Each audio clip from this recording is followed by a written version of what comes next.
General Sharma, ये कहा जा रहा है कि रशिया की तरफ से दावा हुआ कि हम वहां पर पहुंच गए, हमने कंट्रोल कर लिया। यूक्रेन कह रहा है कि नहीं, सिर्फ एक रिकॉन टीम उस तरफ जा पाई है, सिर्फ रिकॉन टीम गई है और वो दावा गलत कर रहे हैं। युद्ध के मैदान में, फॉग ऑफ वॉर जिसे हम कहते हैं, वैसी स्थिति में फिर भी इन तस्वीरों के जरिए आकलन करते हुए कितनी संजीदा स्थिति हो गई है।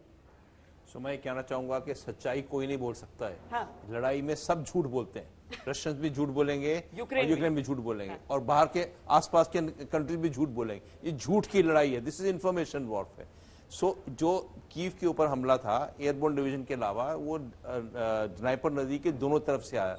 एक बेलारूस, यूक्रेन और रशिया के बॉर्डर से निकला, एक दूसरा है वेस्ट ऑफ ड्नाइपर से आया। उसमें जैसे आपने सही बोला, उस पर कई बार खबरें आई थी। हाँ। कि यूक्रेन फोर्सेस ने वापस वो एयरफील्ड ले लिया है। हाँ। सो ये आज क्या सच है, क्या बोला जा सकता है? ये लड़ाई में ये जो आज के 6 महीने बाद हम इस लड़ाई को एनालाइज करेंगे, तब आपका मैप नहीं रहेगा, पर जब हम ये एनालाइज करेंगे तब पता चलेगा लड़ाई। जैसे नगोर्नो काराबाख की लड़ाई हुई थी, साशा के बारे में किसी ने बोला ही नहीं था उस लड़ाई के बारे में, पर वास्तव में लड़ाई वहां हुई, वो 6 महीने बाद पता चला। सो आई थिंक इसकी ये आज तो बढ़ रहा है। कुछ कहानियां निकलती हैं, जैसे यूक्रेन की तरफ से भी उनके फेसबुक पर जो उनकी आर्मी है जनरल दयाल, उसने ये कहानी डाली कि किस तरीके से कीव को पार करने के लिए जिस ब्रिज का इस्तेमाल करना था, रूसी सैनिक बिल्कुल सामने आ गए थे। अब यूक्रेन क्या करे वहां पर? तो यूक्रेन की तरफ से एक अकेला सैनिक आगे बढ़ा और उसने डिटोनेट किया, तो ब्रिज भी ब्लास्ट हुआ और वो खुद भी अपनी जान उसने गंवा दी। ऐसी कहानियां इक्का दुक्का आएंगी अभी,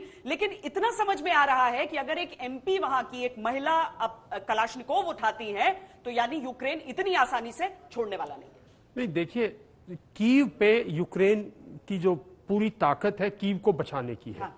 अगर रशिया पहले से क्लियर कट एम रशिया का, अगर बेलोरशिया में अगर ये गोमेल एरिया में या फोर्सेस थी, रशियन फोर्सेस थी, बेलोरशियन फोर्सेस थी, या कुर्स एरिया में रशियन फोर्सेस थी, या यहाँ खरकीव के ऑपोजिट लिबर्ड में रशियन फोर्सेस थी, तो ये सारी की सारी फोर्सेस का उनको अंदाजा था कहां जाएंगी, एक एंटिसिपेशन तो थी, तो वो वेल प्रिपेयर्ड है कीव के लिए। लेकिन कितनी देर कीव में रेजिस्टेंस कर पाएंगे, ये थोड़ा सा डिफिकल्ट है, बिकॉज रशियंस हमारे की तरह नहीं सोचते कि आपने रिस्ट्रिक्टेड फायरिंग करनी है। मैंने आपको सुबह भी बताया था, रशियंस की फिलॉसफी बहुत क्लियर है, वो जनरली इन्वॉल्व नहीं होंगे सिविलियन पॉपुलेशन से, लेकिन जहां से उनको रेजिस्टेंस आई, जो उन्होंने कॉरिडोर बनाना है सेंटर में जाने के लिए, उस कॉरिडोर, और काफी ओपन है, कीव काफी ओपन शहर है, वेस्ट से जरूर, ईस्ट से जरूर प्रॉब्लम है बिकॉज ड्नाइपर है, लेकिन जो कॉलम वेस्ट से गया ड्नाइपर के, जो चर्नोबल के भी वेस्ट से गया कॉलम,